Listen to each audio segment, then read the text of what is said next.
welcome back to another episode of JP and the Beans Talk. You bet. We're here. The energy is palpable. It is flowing. It is oozing in the gym. Yes, A lot it of is. ooze. A lot of ooze. Lot of ooze. Yeah. Yeah. Sticky, moist, noticeable. Perhaps a bit Ooze. uncomfortable. But it's ooze. It's there. How about that? Hey, so, we're here. We saw a little Ant-Man movie recently. We'll probably have some things to say about that. Ants. That's pretty great. How about that? The first Marvel movie Ants. of 2023. Oh, That's great. It was good. Yeah. More Or to come. was it? We'll talk about it in a Ooh, sec. yeah. Don't spoil it yet. Although there will be plenty of spoilers. We're very spoilers Yes. people. Yes, this is true. Yeah. We really are. We really are. On the topic of bugs, ants have never really bothered me. Right? Like, there's a lot of ants in a place. I'm not bothered by that. My wife, on the other hand, just about loses it when she sees ants. It's not a good thing for her. Doesn't care for them. Really bothered by it. For me, I don't know about you, but for me it's more about spiders. Not a big spider guy. Not very excited when I see a spider. Doesn't even have to be a big spider. It can just be a spider. Don't love them. What about you? My thing that I don't like. It's my number one fear in the world. Oh my. My number one fear in the world is parasites. Uh-huh. So anything inside the body that likes to feed off me. Yeah. So for Good. instance, Yeah. aliens. Like from Alien. Sure. Terrifying. Yep. Scary concept. Not great. The Brood from X-Men comics. My worst nightmare.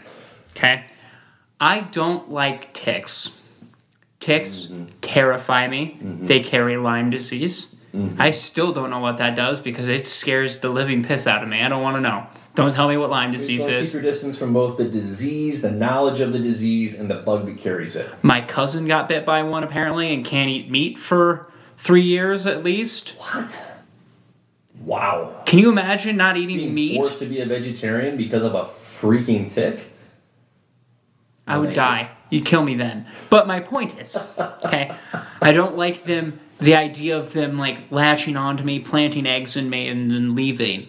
It's a terrifying thing. So That's probably okay to be uncomfortable with. yes, Yeah. if we ever go to a park Sure. or something and there's long grass, I won't go in. Huh.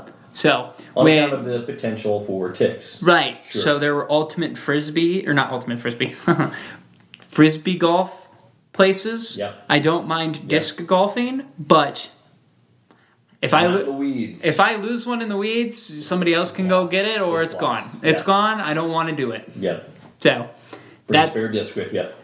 that's where I'm at. That's fair. No, that's fair. Yeah. Did you ever see the original? The Peter Jackson King Kong movie With Jack Black, with Jack Black? the one that's 3.5 hours long. It's not Yes. short. Yeah. Do you remember the scene in that movie where they have made it to Skull Island? The groups have diverged, and the group that includes Adrian Brody's character, Jack Black's character, and for crying out sideways, why am I blanking? Andy Serkis's character. They fall into this canyon area, swampy as all get out, and there's about, let's say, 30 dudes in the group, right? And in the span of what feels like a very long, drawn-out time, but it's really only like 2 minutes, about 26 of these 30 guys, including Andy Serkis, sorry, spoilers if you haven't seen it, get devoured by giant bugs. That is probably my least favorite movie scene of all time. Like, I can't think, when I think of, man, what movie scenes do I wish I had never seen and never want to see again? That is all-time number one. It's like so drawn out and slow. Like, it builds in a really effective way where, hey, one guy gets taken down, but what's gross is that all the creatures are like slowly emerging. Oh, yeah. Shivers. And to the point where all of a sudden all the guys just get overwhelmed. And it's Oh, it's tough. Andy Serkis is really hard in that scene. I think it goes like arm, and then head. It's tough. I'm really upset that I'm talking about it. It's been so long since I've seen that movie. Yeah. And I'm thinking my brain blocked that out. Good. And thank God it did. That sounds awful. It's so bad, Riley. It sounds so bad. It's so bad. Not a single one of them die in, like, well, that's not too bad fashion. We were looking at it going, if I died like that, I could die like that. No, it's... no. So, no thank you on the bugs. But, you know what? We willingly went and saw a movie about a guy named after Bugs. And not the primary bug guy that we love, Spider-Man, but the guy that has opened up our hearts, caused us to believe, snuck in through the tiniest of crack because he can as the Ant-Man in the persona of Paul freaking Rudd. Don't forget the other bug person. Who am I forgetting? Wasp. Well, you're right. That'll be a topic. The other we'll pretend like that was an accident. Wait, the movie was called Ant-Man and the Wasp? I forgot. The other person and I think the movie did too. The other person on the title card? Yeah! Fair enough. We'll get to that. We will get to that. But hey, we went and saw the movie together, like good friends do, just pals being buds. Yes, we did. And we didn't sit by each other this time, which was... It was different. It was different. It was okay. We'll never let that happen again. No, I think so too. No, totally soiled the experience. We'll throw Dan in the bag. We love you, Dan. So, He said Riles, Ant-Man, as it turns out, and the Wasp, Quantumania, that's going to be the main topic, the main meat of this particular turkey leg of a podcast. I can't get away from the turkey legs. I think I'm constantly hungry for them. But I digress. I'm the same way. About to take over. I'm the same way. Hey, we're going to do a recap. We're going to bust through it because I think we were entertained by that movie, Riley. I was entertained by that great. movie. It was good. Was it not great? It was great. I liked it a lot. Absolutely. Thoroughly entertained. Now, there'll be some nits to pick, and we will pick said nits. We'll also do a little bit of a scoreboard check, which will be a little awkward, on the Who Lived and Who Died from our previous pod. Still fun, even when, you know... Oh, we lost, by the way. Lose, sometimes it's so glorious, you just have to lean into it and just say it happened. But I think there's some entertainment value to get out of that. So we will. And then we'll talk a little variance action because that's just coming out of the yin-yang. And we'll probably spend some time discussing the shape, girth, and, absolute firmness of Jonathan Majors' muscles because they are plentiful. Oh, and the quantity, because there's a lot of them. And they are bulbous and exquisite. If you're wondering what we're referring to, you go to Men's Health, you look up Jonathan Majors. I don't know if we've talked about this on the podcast, but we are now. Jonathan Majors, Men's Health. I don't think he's human. It's terrifying. Yeah. That dude could eat me. Oh. He's a big boy. He's chiseled. He is jacked. Yeah. That is, And I can't tell if he got that jacked for Kang or he got that jacked for Creed 3. Or if he got that jacked for both. Yes. You think it's more for Creed? I think it's both. I think when you're in a boxing movie, you don't want to be the guy in the boxing movie that looks soft, right? Right. So I don't think there's any question that, hey, you need to be prepped. Like that's some pretty powerful motivation. Millions of people are going to see you shirtless in a boxing ring. You better be prepped to look the part, right? At the same time, when you're being offered the role of the next major MCU villain that's supposed to be around for movie upon movie, you probably want the physical persona to go with it. And if you're not blessed with Tom Hiddleston's, this is going to be a strange phrasing, but I'm going to lean into it anyway, graceful lankiness, you better find a different path to take. And Jonathan leaned into the jacked path. And it worked out pretty well. I'd say he found his way. Finding his way is an understatement. I think he made the path. Oh my. I think he paved the way. Yeah. That dude is huge. Incredible. So we'll definitely circle back to that, because how can you not? So let's, by way of recap, do a little, just kind of on the surface recap of Ant-Man and the Wasp. Quantum Mania. So we find our boy, Ant-Man, Paul Rudd, Scott Lang, in the fine city of San Francisco. I assume it's a fine city, never actually been, but looks pleasant in the movies. So, good place for Scott to be. Living it up in San Fran, soaking in the easy life at this point, right? He's done his work. He's literally done the time in the Slammer. He's come out of the Slammer, emerged as an Avenger, as a hero, helped save the world. That's pretty good. And now he's written a book. And apparently it's a killer book, too. A little autobiography from Scotty Lang. Good on you, Scotty. He's doing book readings. That would just be delightful. Wouldn't that be the life if you're just like going to bookstores, doing book readings of your own book, and people are just adoring it? About yourself as well? That's really the trifecta. Right. Reading a book. Well, People love it. Also, it's about you. back when I first started doing this. That'd be incredible. Well, Scott is yanked out of his peaceful existence thanks to his daughter, Cassie, who apparently has just gone full genius on us and has developed a portal into the quantum realm, which she doesn't realize it's a portal, right? She says, hey, it's a radar of sorts. Beacon. Beacon, there it is. There's the word, beacon. But of course, because this is a movie that we're going to have to hang out in the quantum realm, it proves to be a portal straight to the quantum realm. So, Ant-Man and the Wasp, and the original Ant-Man and the Wasp, and Cassie all get sucked into the quantum realm. Now, hold on just a minute. Before we get too far ahead, the movie actually opens up with a banger of a flashback scene between the aforementioned Jonathan Majors and one of the two wasps that we have in this movie, none other than Janet Van The Elder Wasp. The Elder Wasp, the OG, the original The Queen herself. Wasp. Interesting. We'll have to come back to that. Yeah, the Queen Wasp. Great opening scene, because we get to see Janet in the quantum realm. We get to see the origin of Kang's arrival in the quantum realm, and there's an immediate tag team effort to fight off some beasts in the quantum realm, mutually beneficial, and we see that, there's a bond here.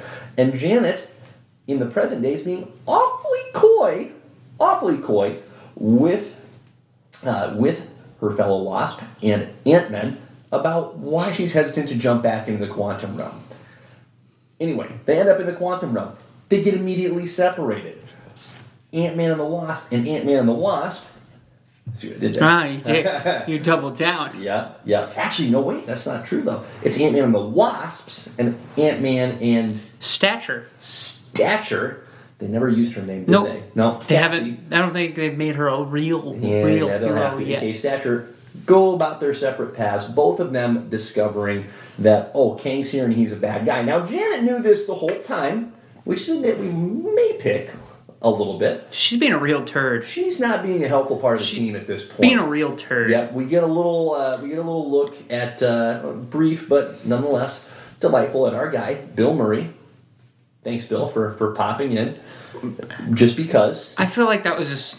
I think he was just bored. I think Bill was bored. Why else? Yep. Because they're like, hey, Bill was bored. What's up, Janet? Bored and Skylar. then bye. Yep. Krylar, she said Skylar. Krylar, Lord Krylar, comes in, isn't helpful, except he is, just not in the way that he intended to be. And in the meantime, Scott and Cassie are meeting the natives. The natives are getting attacked by Kang, and Kang's secret weapon, MODOK, a.k.a. Darren freaking Cross, from the original Ant-Man movie.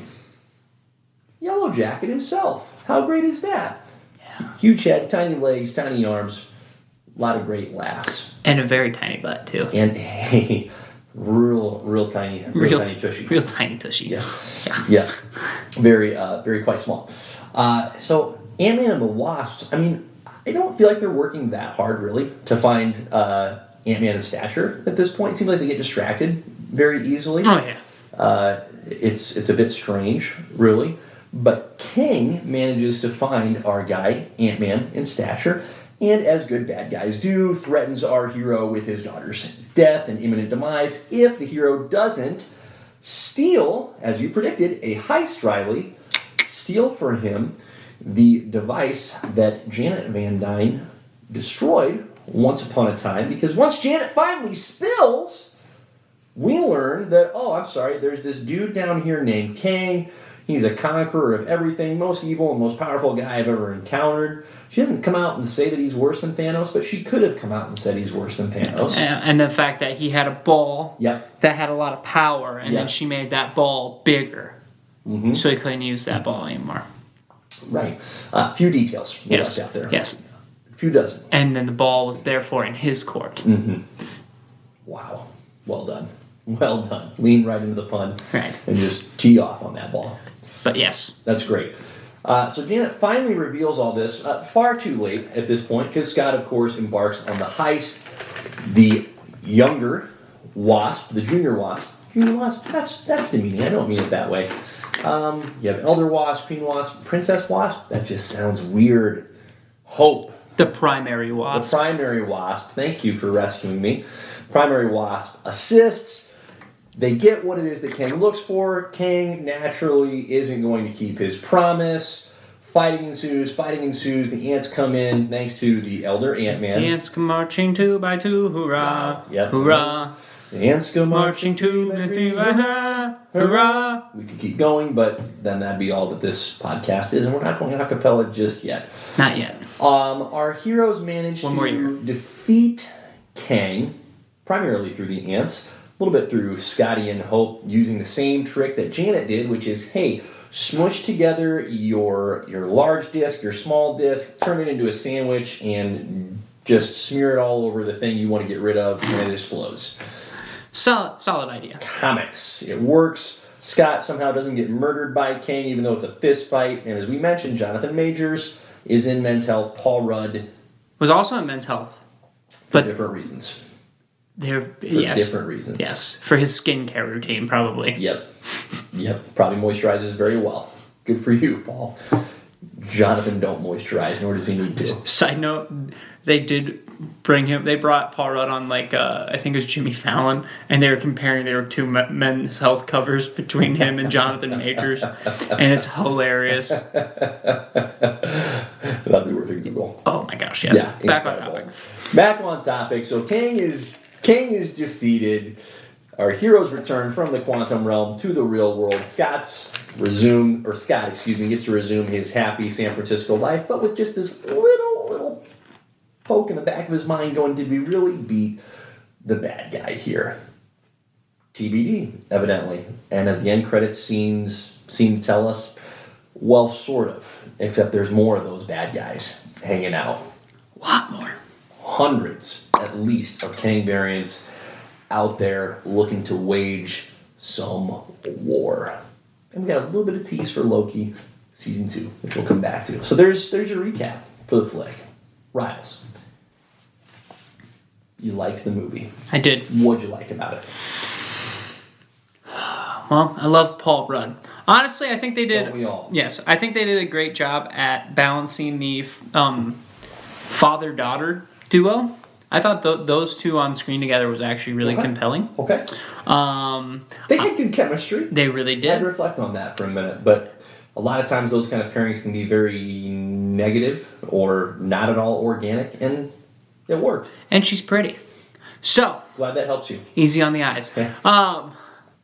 Where else was I going with that? Got distracted. Come back to me. You love Paul Rudd. Yes, you love Paul Rudd. I do love Paul Rudd. You love Paul Rudd. So, their relationship was really great to explore. I know MODOK probably had his love-hates for people. I liked him a lot. I hope he comes back. I thought he was executed pretty well. And I think people have to realize if you have a problem with the character, he's not a serious villain. He's a comic book weird villain. That's his job. Okay? He's Crane from the Ninja Turtles. In a way, yes. Right? I mean, yes. And you can't take Crane seriously. The head's just different spots. Right. And they're different sizes. Ugh. Same kind of thing, though. Yeah. And what else did I like about this movie? MODOK was great. Agreed. Kang is obviously a badass. Oh my. Yeah. Established his dominance. The final fight between him and Ant-Man and Wasp, fantastic. He was crushing him. It was awesome. Also, by the way, when Kang shows up on the battlefield, it's not like, oh, this guy gets knocked down, this guy goes aside. No, it was that guy died, that guy died, that guy died, gone, vanished, vaporized. They were just gone. They weren't there anymore. And he just annihilated people. Okay? And also just, I loved the importance of the ants in this movie. Yeah. The ants had their moments. They shined more than some people in this movie. It's insane. But just... Well, I neglected in my recap to mention that when the Wasps and the Ant-Man and Stature all get sucked into the quantum realm, and shame on me for this, the ants in the room go into the quantum realm also and level up in a big way. Oh yeah, they become geniuses. But Incredible how that works. Can I go? What I do like is that they still were like, you know what, Ant-Man has the silly superpower of being able to talk to ants. Let's still make that a focal point of this movie. That's a good point. You know? I mean, they didn't put one weird power off to the side. They used it. But yeah, it was fantastic. I think that's all I got. That's great. I thought it was wildly entertaining. Certainly not perfect.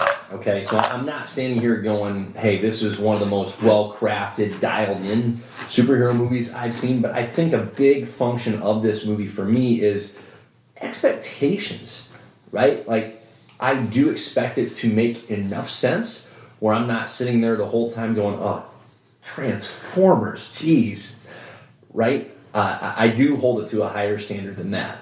Transformers is fantastic. Transformers is fantastic. For what it is. Exactly. And that's my point. Like when I watch a Transformers movie, shame on me if I'm expecting something akin to The Dark Knight, right? This is going to be entertaining for vastly different reasons. Giant robots fighting each other, and occasionally they're dinosaurs and soon to be gorillas. So something to numb the brain to. It's visual candy. There are no vegetables involved here. We are straight up soaking in the sugar and the high fructose corn syrup. So now, Ant-Man does not go to that particular level of lunacy, but it's really entertaining and it takes itself just enough seriously to make just enough sense where I was really okay with the vast majority of the nits that were there to pick. Now, I think there are aspects where I have questions as to, okay, are you really following your own rules here? Yes, sometimes is, I think, the answer. And that's a really key component of a quality, you're talking about an elevated fantasy story, which is what comic books in general are, and these movies are. When you're creating a fictional world, you get to set what the rules are. Then you gotta follow your own rules. And so on the one hand, it's exciting, like, hey, you can do kind of whatever you want, but of course, whatever you want, it's up to you. You have to follow through on adhering to that structure. And there's clever workarounds to that, right? But what you cannot do is you cannot compromise your rules. They can adjust, they can grow, but you can't contradict your own rules. And there's times in this movie where it did. So I feel like if you're looking at it from kind of a broad lens, it's great, right? If you get up a little too close to some of the storytelling aspects, it's like, so the ants are just geniuses? Why? Oh, no, they just are. Okay. But again, it's a choice. Do you want to like get up and nitpick that tight, or do you just want to enjoy it? And so I understand two divergent paths. I chose to enjoy it for the most part. I thought it was one of the better Marvel movies we've seen in a while. I thought the tone was outstanding. It felt like it struck the right balance for this character of, obviously there's plenty of comedy, plenty on the Ant-Man side. That is to be expected at this stage. But there were some, what felt like stakes in the movie. Ant-Man could have, perhaps should have died, or at the very least been stranded in the quantum realm indefinitely. That's what I thought was going to happen. Right. And the comedy wasn't forced. Correct. It was natural. Correct. It fitted. It fat. It fatted. It worked with the vibe of the other two Ant-Man movies, so Yes. it wasn't like, oh my gosh, why are they doing so much humor in this one? Uh-huh. No, it made sense. Yeah. It worked. Yeah. Yeah, it did. And I think part of why it worked is Kang, unlike another Marvel movie that we've talked about that had a lot of humor, in this movie, Kang got enough screen time. And listen, he's not a character that was cracking any of the jokes. Kang was grave. Kang was somber. Even when Janet assumed that his intentions were altruistic or at least pure, he wasn't trying to win her favor by cracking wise. He was a straight line dude. This is not a guy. If you could get Kang to laugh, you might want to be nervous, because I think if he's laughing, you're probably dead. Right? Anyway, his presence and his sheer gravitas helped ground all of the humor that was orbiting around him, so that it didn't feel like an overwhelming joke fest. I mean, there are plenty of things that were humorous, plenty of things to laugh about, but Kang was not one of them. And dude, Jonathan Majors is an absolute freaking force. What a grand slam of a find to have this dude as not only in the MCU, but your primary villain, hovering over the next, who knows how many years of the MCU.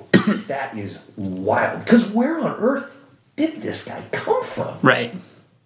It's crazy. This dude's a unit. He is. And obviously, we talk, and rightfully so, about his physical presence and his physique. Stupid.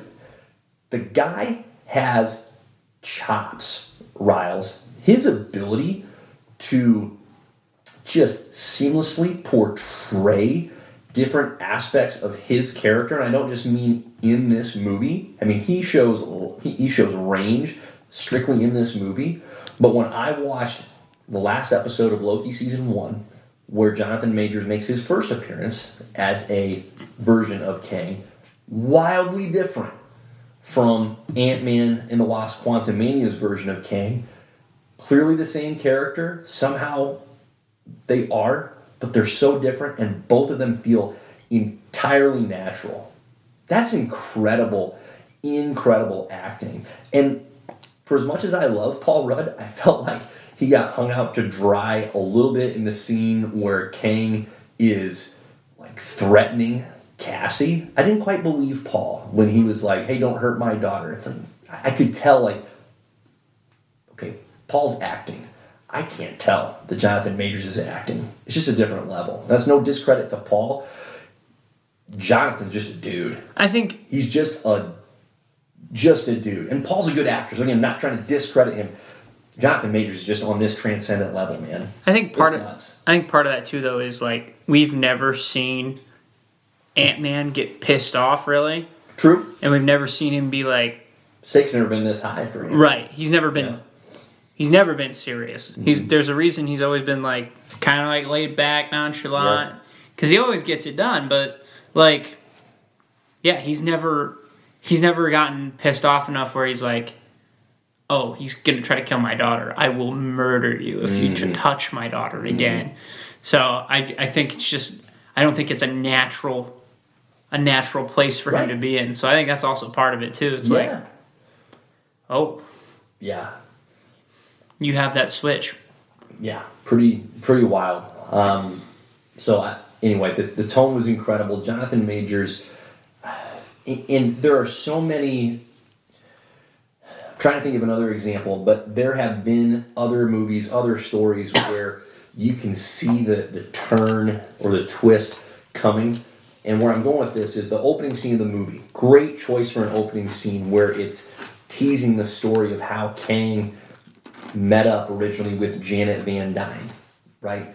Once that part of the story is shared by Janet and we get to see her and Kang's interactions early on, like that's just like it's a serious and yet more tender side of Kang when Janet's sharing with him how much she misses her daughter, and Kang, like, he's being serious, like he's being genuine about, hey, you're gonna see your daughter again. We're gonna make this machine work, and I'm gonna help you get back to your daughter. He's not lying to her. What she doesn't know, he's just leaving things out, right? But he can follow through on it, and furthermore, he wants to, right? Like there's actual empathy that he is expressing there to Janet. I don't think it's this manipulative piece. He is genuinely, in a very bizarre and yet true friend way, attached to her. And so when she sees his mind and goes, oh, wait a minute, this is one bad hombre, and turns on him, he takes that betrayal personally, right? Almost more so than her. Like, she fears him. He doesn't fear her. He's just pissed. He's like, hey, we had a deal. We were friends. We had built this relationship. We had done all this work together, critical to both of us. I was going to take you back to your daughter, and you stabbed me right in the back. That is incredible character development just for Kang in just this one movie. That is a big win right there. Because I think, again, parallels are hard not to draw. I think what was so incredible about the character of Thanos in Infinity War is they made Thanos empathetic, or at least they made the audience empathetic to Thanos when it shows his connection with Gamora, right? It's like, oh, the dude actually has feelings. He's not just a big purple killing machine. He is that, but he's got some tenderness to him, right? So that's a big deal, and I think something the movie did as well as anything else that it possibly pulled off. So I was very impressed. Very impressed. I'm definitely ready for more Kang, and the fact that he can just be in everything else. Right? I think, everybody's wondering who the Fantastic Four will go up against. It'll probably be a Kang. That'll be fitting for them. It'll probably be a Kang. So,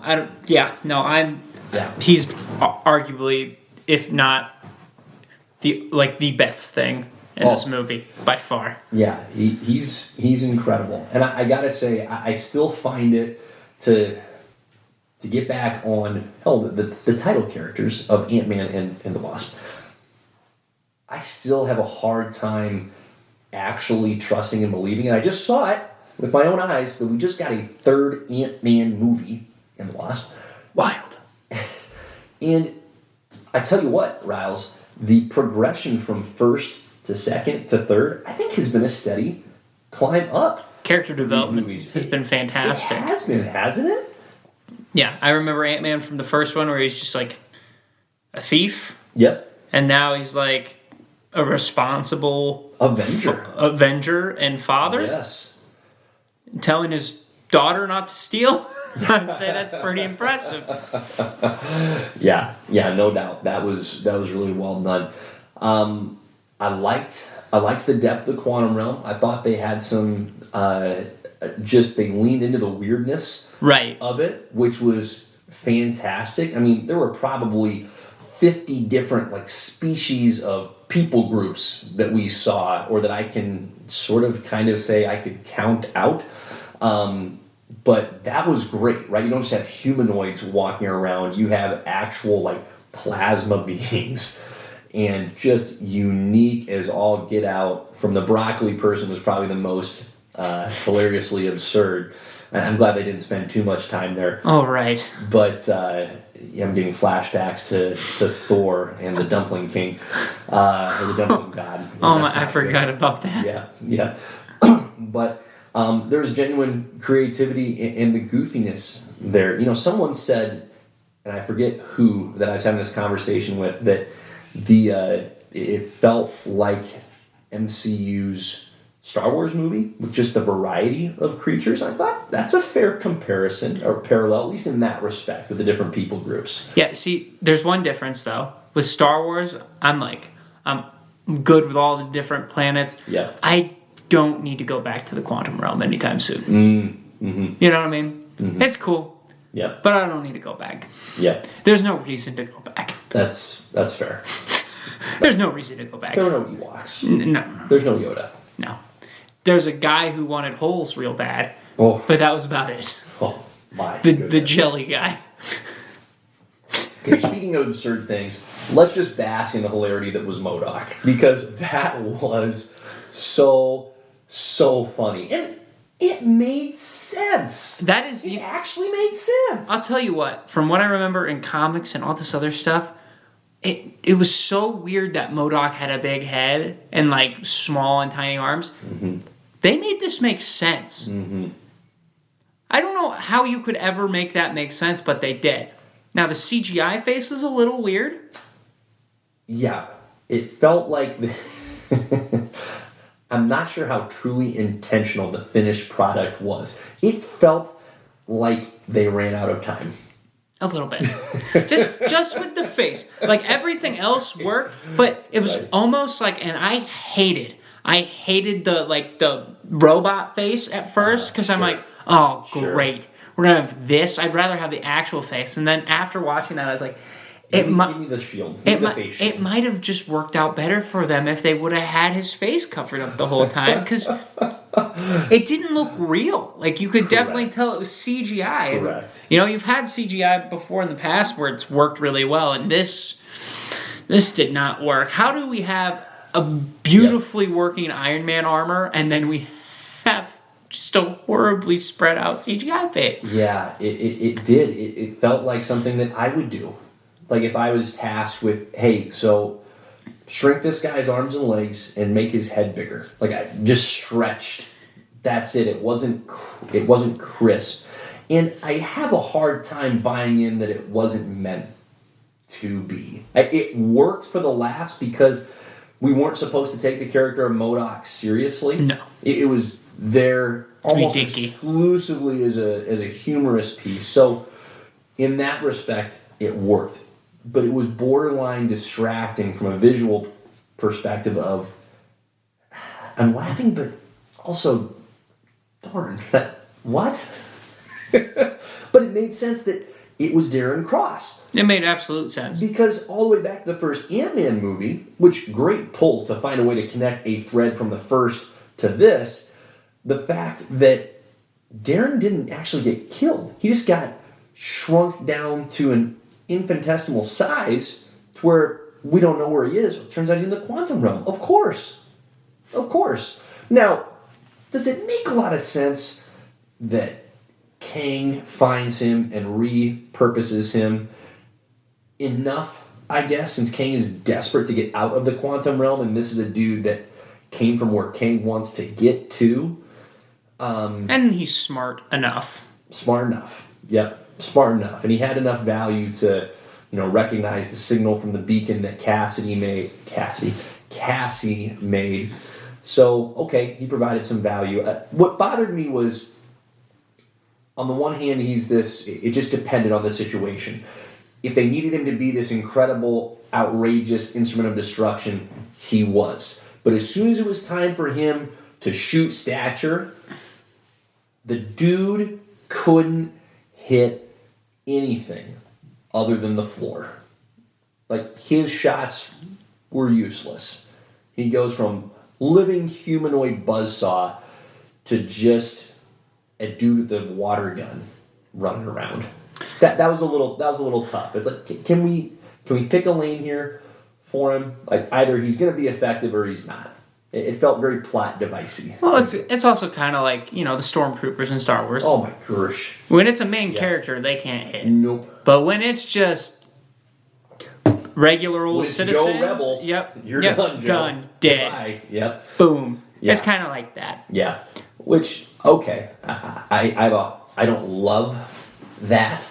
Again, he's supposed to be incredible, and sometimes he wasn't until it was time to tangle with the main character.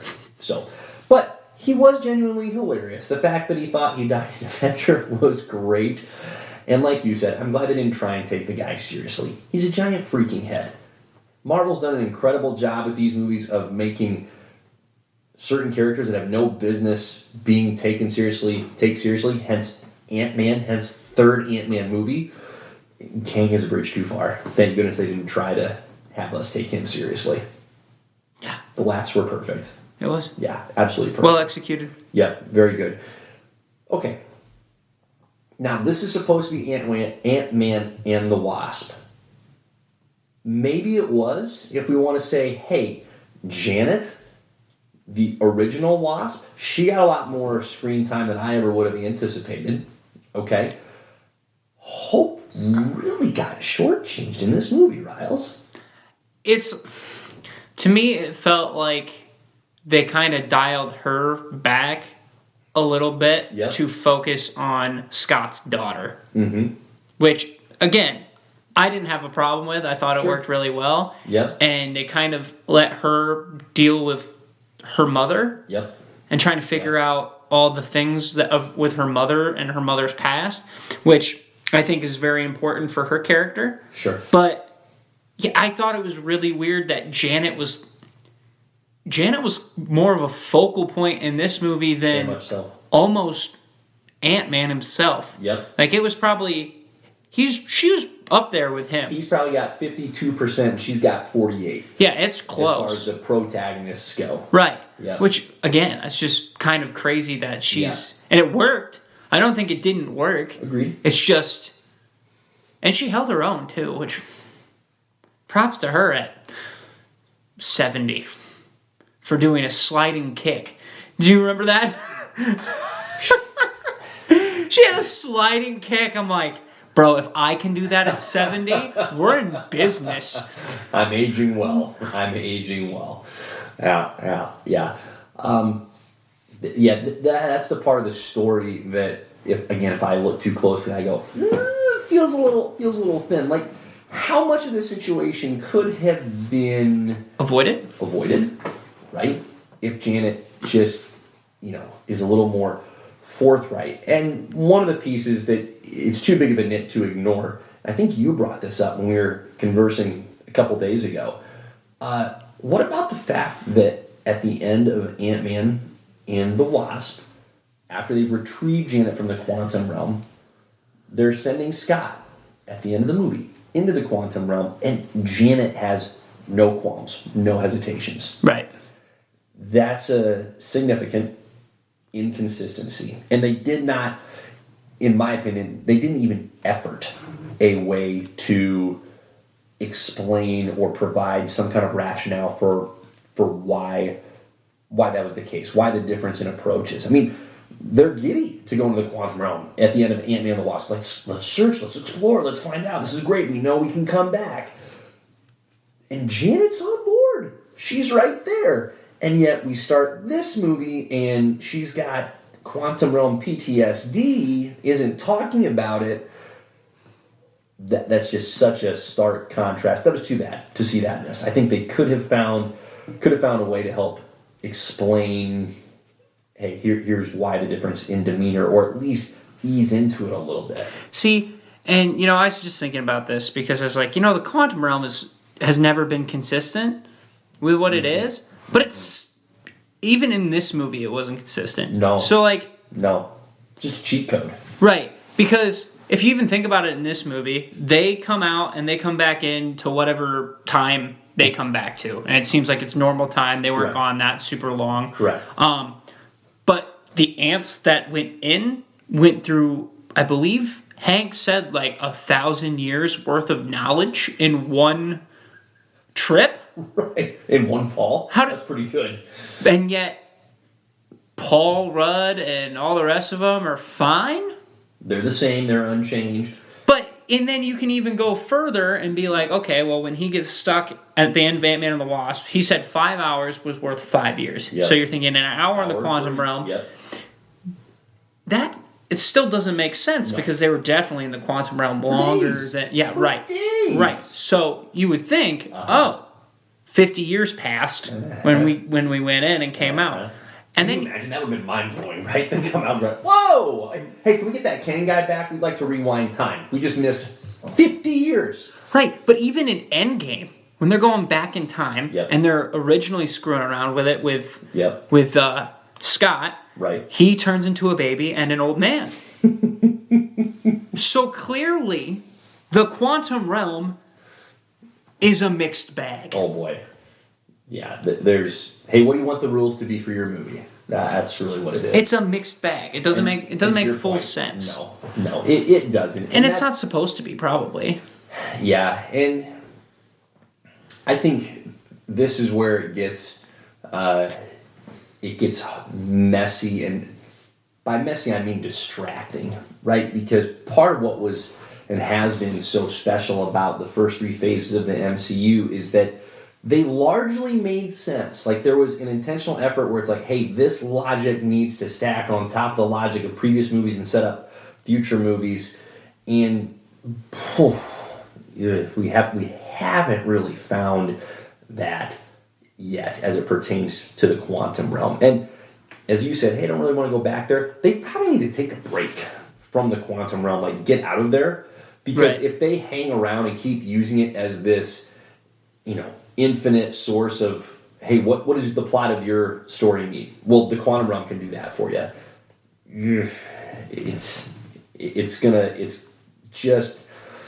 That's not a good foundation to build on. So, yeah, that part was certainly tough. Okay, let's talk variants. And Kang, as was explained to us in this movie, this Kang that we're getting, right, from the comics we know Kang the Conqueror. That's how this version of Kang was presented. But something the MCU is obviously leaning into is the multiverse. And so this version of Kang was exiled, as it turns out, by variants of himself, which is an awesome concept, right? Who do you get exiled by? Himself. That's great. So one question I've got for you is, we were made to believe that this Kang was exceptionally powerful, nigh unbeatable except by himself, and yet he does get beaten. Since he gets beaten by Ant-Man and the Wasp, which no one's arguing, they're not the most powerful or formidable of the Avengers, does that mean this Kang, on the tier of, let's say it's a scale of 0 to 100, is this like a mid-tier or low-tier Kang?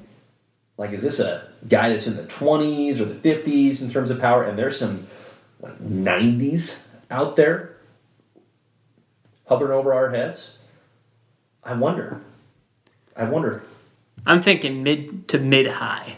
Okay, not all the way at 100. Yeah. But firstly, if he got exiled by a bunch of other Kangs, it was a bunch of them. It wasn't just one, right? Fair. So it's a bunch of them. Yep. Number two, he kind of beat himself. His arrogance is what beat him, okay? He was desperate for his thing to work so he could get out of there. He only wants to play a 4-3 defense. It's 3rd and 15, put in a nickelback. Right, exactly. So, I mean, 1v1 fight, if Wasp doesn't step in, Scott's dead. Scott was beaten pretty badly. Yeesh. It was rough looking at him. Yep. So she steps in, and then they kind of have that point where they can push him back. But they didn't really beat him. They kind of used their environment in their favor. Sure. I don't think they knew. Physically overwhelming. Right. Yeah. I don't think they knew that little thing was going to suck him in. Mm-hmm. And I don't think they knew that. And I think they were hoping to buy enough time to get back through the portal and leave him stuck there. Sure. So I think it was just a stall tactic. Right. A win kind of thing. Okay. So I'm going to put him 70. Yep. Out of 100. Yes. 70. I'm comfortable with that. 68 to 72. Yep. I'm comfortable with that because I am in agreement that, hey, he's not going to be the toughest Kang that we're going to see, but by no means is he the weakest either. He's got some pop. Right? I think we saw the weakest, and I think the weakest is dead, and I think that's He Who Remains. He might be the cleverest, though. I mean, think about what He Who Remains pulled off. Right. But then he also let them kill him. And I remember, here's what I remember, because you're absolutely right. He let Sylvie, one of the Loki variants, kill him.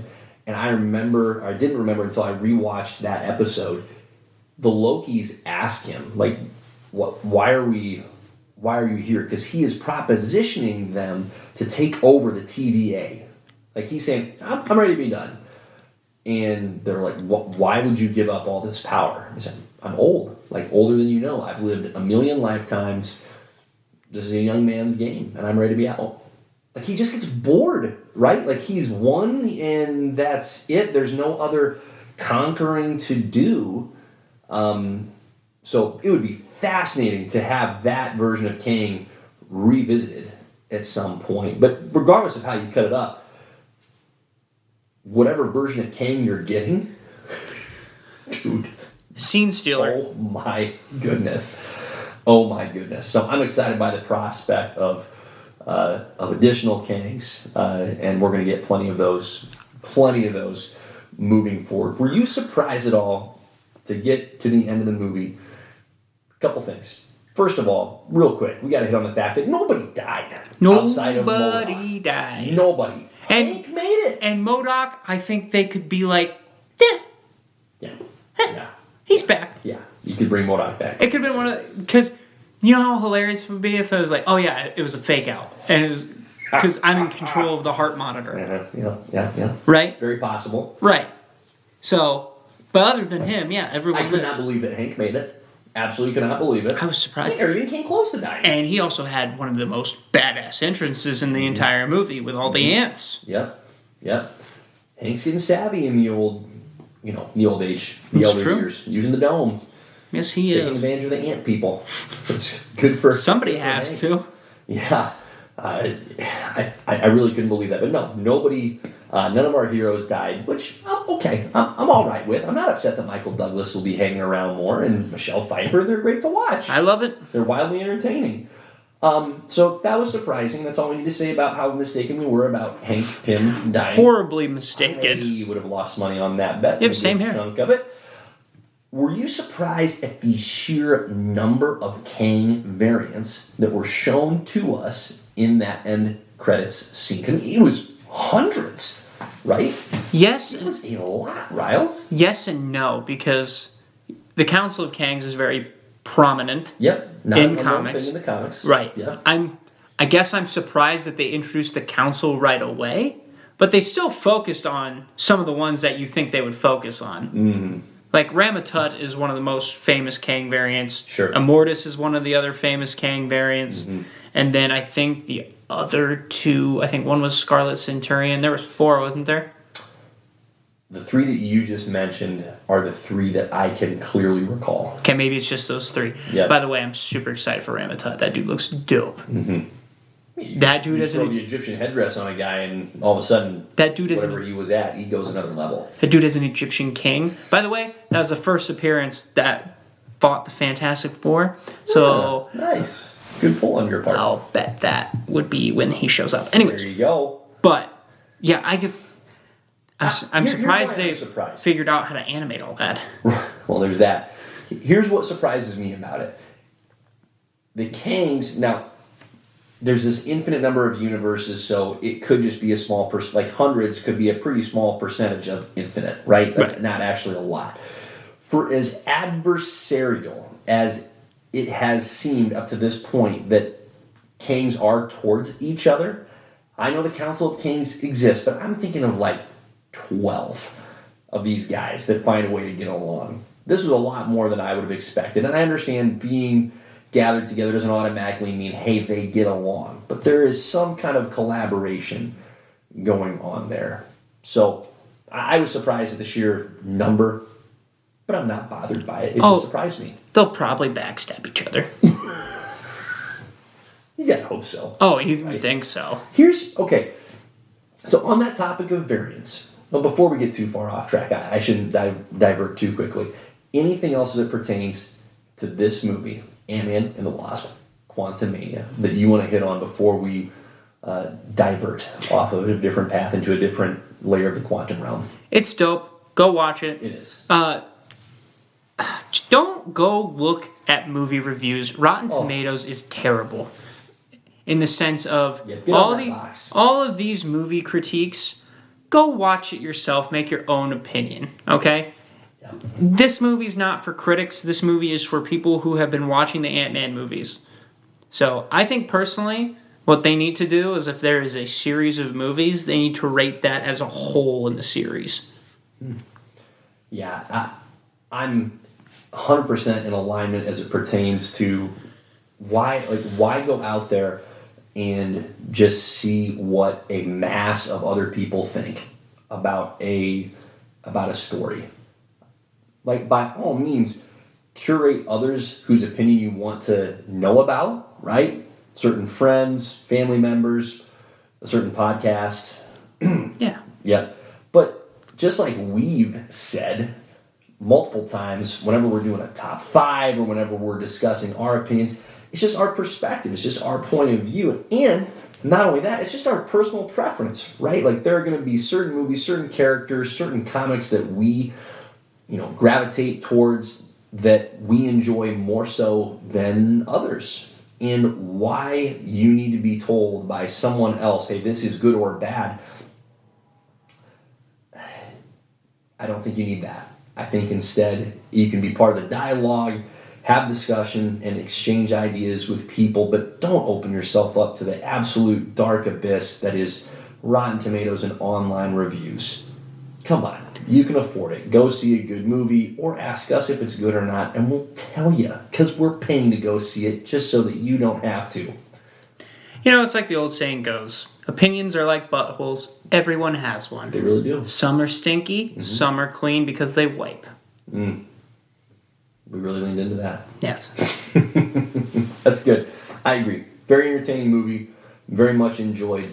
So I'm going to watch that one again, and I'm really going to enjoy it. That's great. All right, so let's talk variants real quick. Okay? I don't think until we were prepping for this pod, I had really considered how many variants we have seen up to this point. I didn't either, because my head It's went... wild. My head went the Kangs that we all just saw. Yep. And the Lokis. Yep. That's where my head went. Right. And I forgot about the other ones. Oh, my. And then you're like, Spider-Man. I'm like, Toby! Right. I forgot about Toby. Yes. We had 2 Spider-Man variants. Yep. And Toby and Andrew. Right. And then who else did we have? We had another variant too. We've had a ton of variants, Riley. The Doctor Strange movie has all of the Doctor Strange variants. You have Wanda variants. You have a Mordo variant. You have a Mordo variant. You've got Professor Xavier. Do you count that as a variant? They are. By the definition of the variant, as it's defined in the MCU, an alternate character or different character in a different universe. I mean, shoot, you want to go back to Endgame, okay? Gamora and Nebula, you get variants of those characters. Shoot, you can get a variant of Thanos. It's wild. Now, not to the extreme of He Who Remains and Kang the Conqueror. Yeah, Thanos. Right? Thanos is a weird one because it's like they're very a younger adjacent. Thanos. Right? They're very adjacent. They're the same personality, different times. But every character, as we come to find out in the Loki show, is a variant.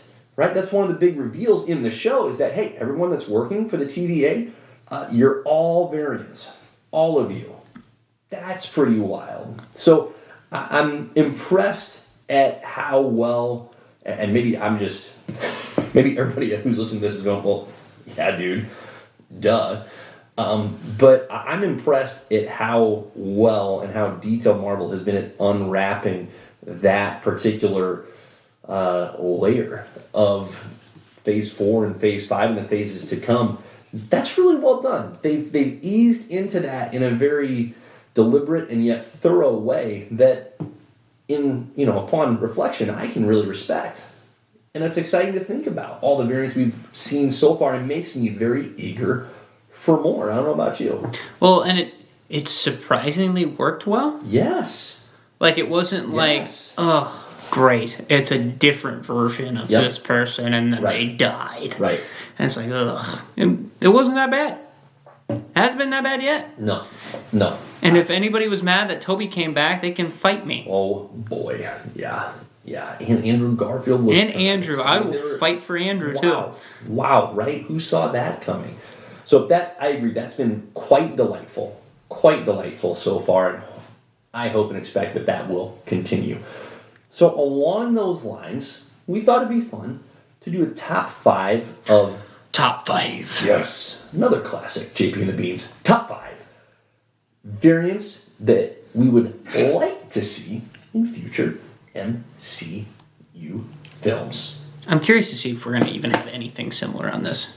Yeah, I have no idea. Because this can be anything. Oh, absolutely. So this is just who we want to see. Right. Total personal preference here, not necessarily predicting, just more of a, hey, this is what we'd like to see. This is what we would find entertaining. I think we're going to have, I think we're going to have one or two. But I think there's going to be a lot of differences here. So I bet we have one. Okay. I have an idea. Love it. What that one could be. All right. Riley, you go first. At Number 5. number 5, I have a very controversial one. Oh, great. And by that, I mean it was controversial when he first came into existence. I'm going with Hydra Cap. Now, here's what would be great about that, is if he came over from a different universe. Sure. And told people, hey, I'm this universe's Captain America. Haha. And then switch.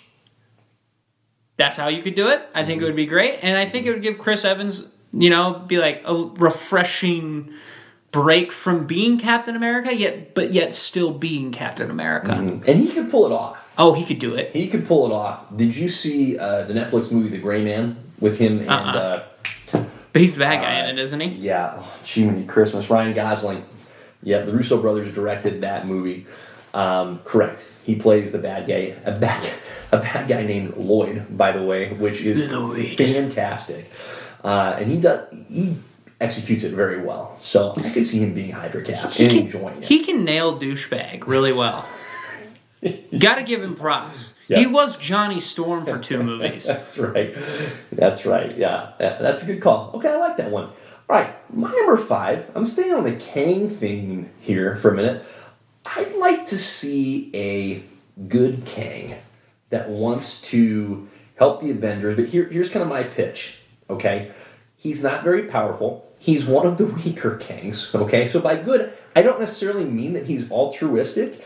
It's just that we talked about that tier of 0 to 100. He's in the single digits, okay? He's not that imposing, but he's highly motivated to take down all of his variants.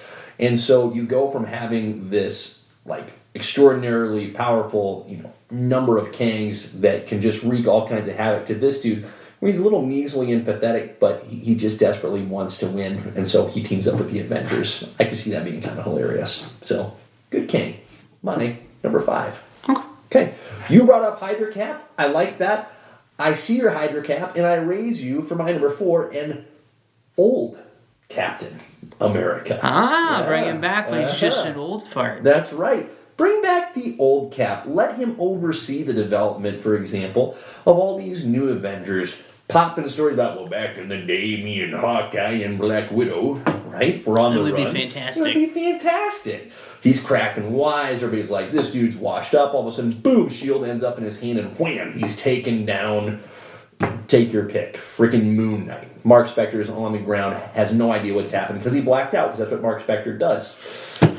Too soon. Tough. But old Cap, I would find that absolutely delightful. So, old Cap, my number 4. Your number 4, Riles. My number 4 takes me back to the 1940s. Oh my. With the old Shield. I'm going with classic Nick Fury. And by classic Nick Fury, I don't mean Samuel L. Jackson. I mean Sorry, Sam. I mean Earth 616 Nick Fury. Caucasian. I just like the idea of having that Nick Fury in the same room as Samuel L. Jackson's Nick Fury, and then just watching the two Nick Furies beef off each other. You know what I mean? That's an absolutely great idea. Because they would be suspicious of each other the entire time. Jones play Nick Fury? That is honestly a fantastic choice. Thank you. Well done. Thank you. Well done. Right? That's one person I did not think of. That would be fantastic for that. Great. Yes. An old Tommy Lee Jones, You bet. Nick Fury. Yeah. I think seeing a classic Nick Fury would be awesome.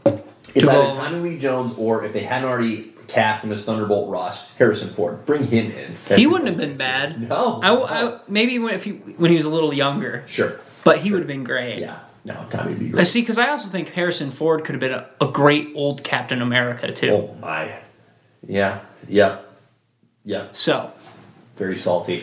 Right. Very salty. Right. That's great. So that's my number 4. Great number 4. Who do you got at number 3? My number 3 is Miles Morales. Nice. Yeah. Yeah. Yeah, I think it's about time we bring Miles in. Now, I'm hoping for like maybe after Spider-Man 4, because I want Peter to be established as his own superhero by himself before he takes on somebody else under his wing. Yep. So I'm thinking like Spidey 4, maybe Spidey 5, he starts taking on Miles. So that's when I'd like to see Miles Morales. But I think that would be dope to see him and Peter together on screen. Yep. No, it's a great pick. My number 3, I'm staying with the elderly. This time we're going with old King Thor.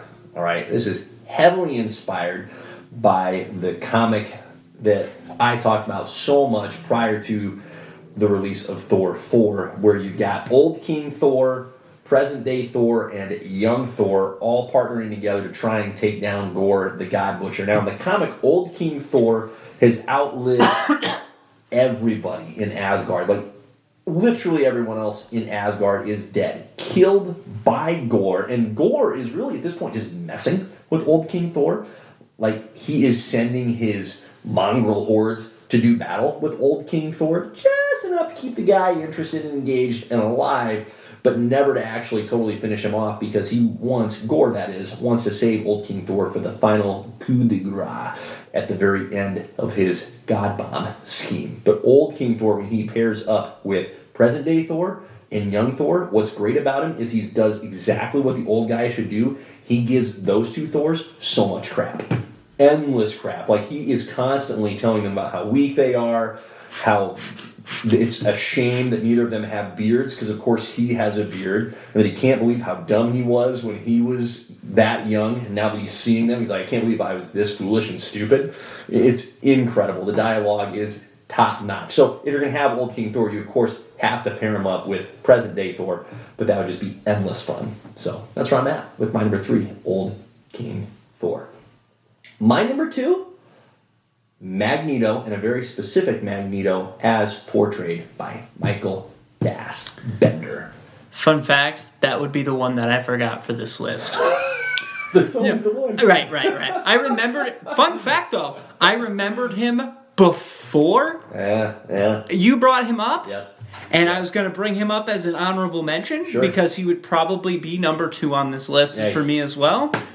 But yes, Michael Fassbender, Magneto. Oh my goodness. Please continue. He's perfect. Perfect. He's perfectly cast for that role. And when you bring him in, no mas, no more anti-hero.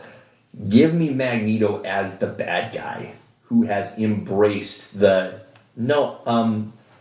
I'm doing this because I believe that mutants are the superior species, humans are dog meat, and so mutants are going to take over. This is just how it's supposed to be. I would love to see him lean into that. Mind you, I thought his portrayal was terrific as the conflicted anti-hero in the X-Men, call it first class, origin story and saga. But when he leans into the bad dude, that is top notch. Fassbender is incredible. Badass. He's a badass. Give me that Magneto all day long. That's my number 2. My number 2. Bring me Superior Iron Man. Ooh. Bring back Robert Downey Jr., but he's not so good of a guy. Uh-huh. I think he could. Again, I I think almost went this direction. I love that you're going there. right, and I think this goes along with the Chris Evans thing.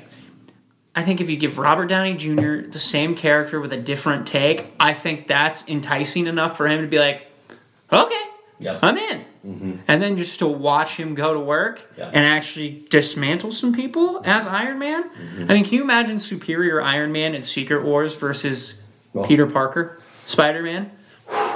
That would be tough for Peter. Yeah. So Yeah. I think the possibilities there are.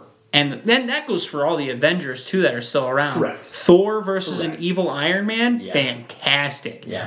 So, Superior Iron Man, my number 2. That's a great number 2. Give him the sweet white symbiotic armor from the comics. Yeah. Love it. All right, who do you got number 1? My number 1. You already mentioned him.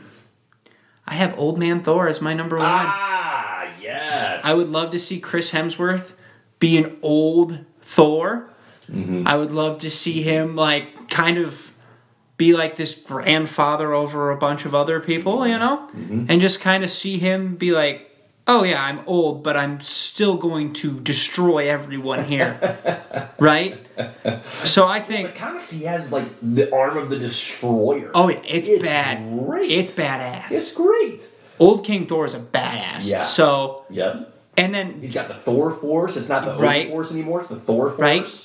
Missing an eyeball, because they all do. Yep. Has two Bet. crows, because they all do. I'm all in. And he has 3 granddaughters too, right? Mm-hmm. I mean, you can have some fun with that if you want to, but Yeah. not really Yeah. my big thing. Yeah. But yeah, and like you said, I think seeing an old Chris Hemsworth with a middle, like, well, not middle aged, but Like his present day, yes. that would be phenomenal. It would be phenomenal. Yeah, it would just be absolute gold. That's great. That's great. I love that pick. My number 1, give me World Breaker Hulk at number 1. All right, so World War Hulk is an exquisite comic storyline, and we have had pieces, moments, instances of outstanding Hulk content in the movies, but I have not had my fill of Hulk.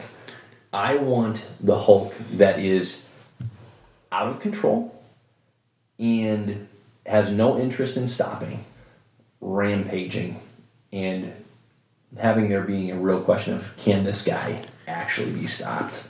And if you think about it, we only had that for 3 movies. I know. We had it for The Incredible Hulk, Avengers 2. A little bit of Ragnarok. A little in there. bit of Ragnarok, Yep. yeah. But he Yep. was still a little bit more, I don't know. He wasn't like letting loose. What I did like about Ragnarok's Hulk is he had a personality, True.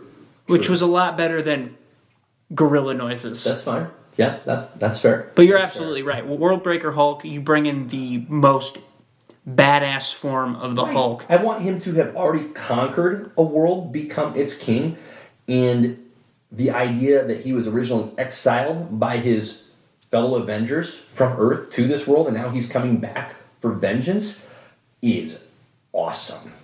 Absolutely awesome. So give me the Planet Hulk, World War Hulk version of Hulk, and I would just be absolutely delighted by that variant. 100% in. Love to see it. So that's my number 1. That's a great top 5. I think it's a fantastic You top absolutely 5. called it. Just the one overlap. That's great. Great variety there, hence variance. Again, I'm delighted by what has been revealed so far, and I think what is encouraging to me about that is it would be very easy, Riley, for the variance thing to get out of hand, but it shows some measure of necessary measure of balance and control, where they haven't just leaned into the potential cheat code that the variance can be, where it's like, oh, we didn't actually want to kill that character, let's just bring him back. Now, this can be tempting. They've already done it with Gamora, but I don't think we're going to get that direct of one-for-one, replacement. I think there'll be some teases, but I don't think it's going to get out of hand. That's my hope, anyway. Well, they've been doing it in a really good way in the sense of each of those have felt like their own character. Mm-hmm. And so when they die, Exactly right. it still sucks, Yes. but you're like, oh, I still get a different version. Yep. Kind of makes room for that next version. Right. Yep. So, like, Yep. if Iron Man comes back or if Cap comes back, I don't feel like it's going to cheapen the comeback if they're a variant. Okay. And also, if they die as that variant, it's going to be like, it's going to be a whole different thing. Yep. Because they are, to me, that is their own character. Yep. No, that's good. That's good. That's a good point. So as long as they keep that. Yep. Yep. Time will tell. I mean, we've already, again, seen many a variant, and we clearly are going to see many, many more. Gamora will be the real test. Yeah. See how this works. Yeah. That'll be just the next and latest test. We got a couple months to go until we get a little bit of GOG3. Yes. That'll be fun. That's great. Anything else you want to hit on, my man? That is all I got. A lot of fun. Love that Ant-Man and the Wasp Quantumania chat. Another great top 5. Look at us, just dishing it out. Early for the good people as well. Early. Oh, we'll probably still release this on Friday. That's fine. Whatever you hear, pretend it's early. We're at that point where I'm like, we might as well just wait till Friday. You're right. Why not? Originally, it was going to be the last Friday. It's okay, though. So, but I just wanted you to be aware of that before it's like you're waiting all day tomorrow for the new episode. I'm like, is it coming? Well, that way we just stay on track. That's great. So, love it. But if you like this, come check us out on YouTube, JP and the Beanstalk, TikTok, Magic Beans Productions. That's all I got today. Appreciate you tuning in. Yeah. Love you guys. Godspeed.